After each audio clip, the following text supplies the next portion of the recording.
Now, facing extreme phobias. I started shaking really bad. Terrorized by circus clowns. Your fear of clowns started when you were 9 years old? I totally lost it. I started freaking out. Now, We have 3 clowns here. You ready? can they stop the panic attacks? Conquering fear What happens when you see styrofoam? I close my eyes, I scream. before fear takes over their lives. An all-new Tyra starts now.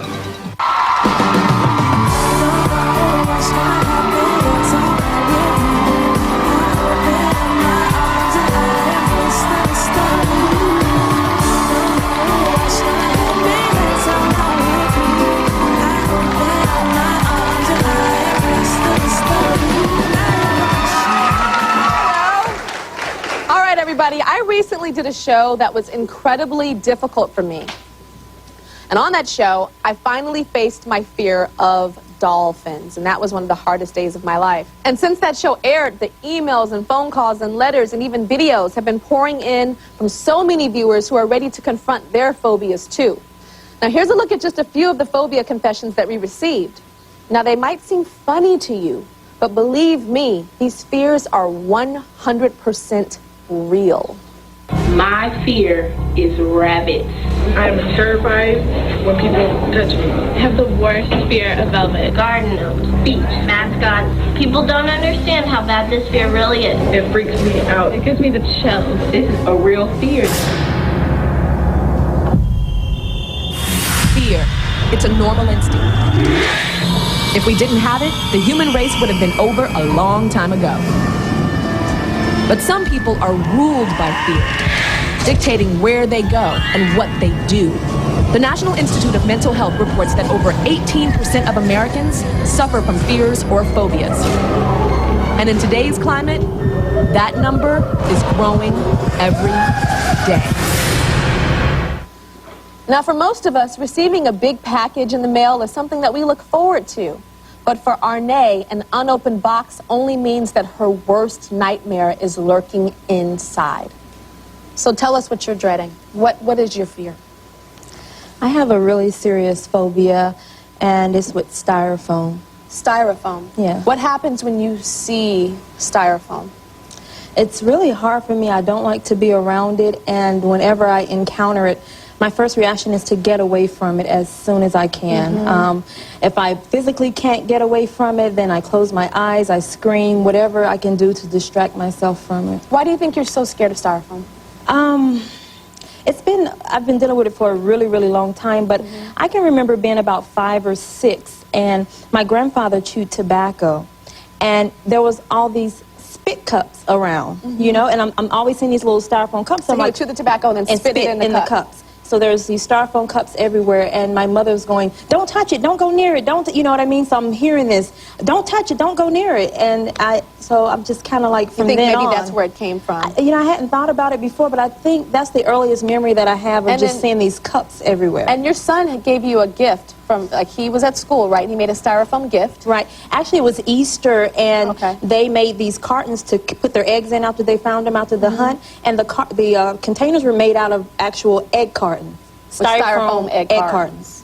And he brought it in the house, and he was so happy, and Mommy, look, and I was like, you know what I mean? And I threw it in the trash. I wrapped a towel around it and threw it in the trash. And what did he say? He was like, Mommy, why'd you do that? And I'm like, how do you explain to a 4-year-old, Mommy doesn't like this. Mommy doesn't want to be around this. You know what I mean? Yeah. And he's not going to understand that. So is that why you want to conquer this fear? It's really one of the big reasons why, because I can't control where styrofoam comes up. It's everywhere. Yeah, you know what I mean? And it's not something, you know, if it's animals or things like that, you can kind of control that. But you know, I go in break rooms and there's the cups and people are having their coffee. I can't control that. You can't control that. You know what I mean? So I really would like to get a handle on it so that I can, you know, because it comes up everywhere I go almost. Well, we sent Arne to an actual styrofoam factory to come face to face with her fear. Take a look.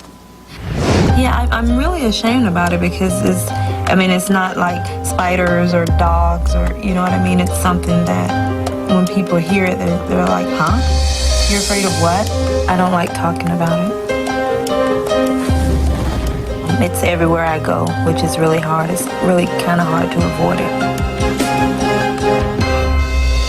In our continuing series on facing your fears, Fear expert Dr. Brenda Wiederhold came along to support Arne on what was to become a difficult day. I want to run.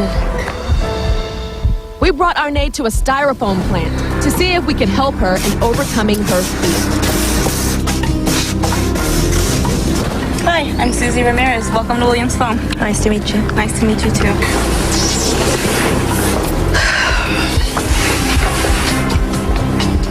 You can just see how overwhelming it is for Arne to even be in the presence of styrofoam.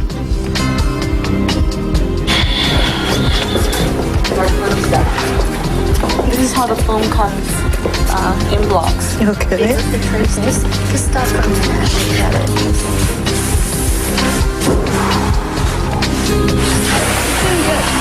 At first, Arne was having none of it. No.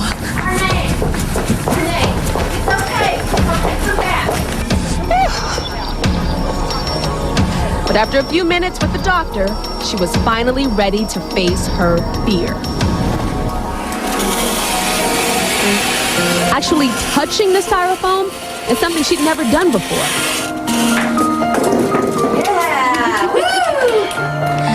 I'm okay. Now Arne was doing what she thought was the impossible.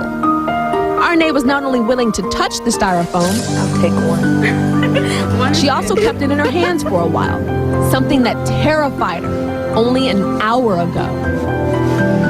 I don't think she's cured yet, but I think she's gone a long way towards taking the power away from her phobia. So now she knows she has to go home and work on it some more, and she can do that. Thanks, Tyra. I never thought I would be able to do this and actually be standing next to and touching styrofoam. Thank you so much.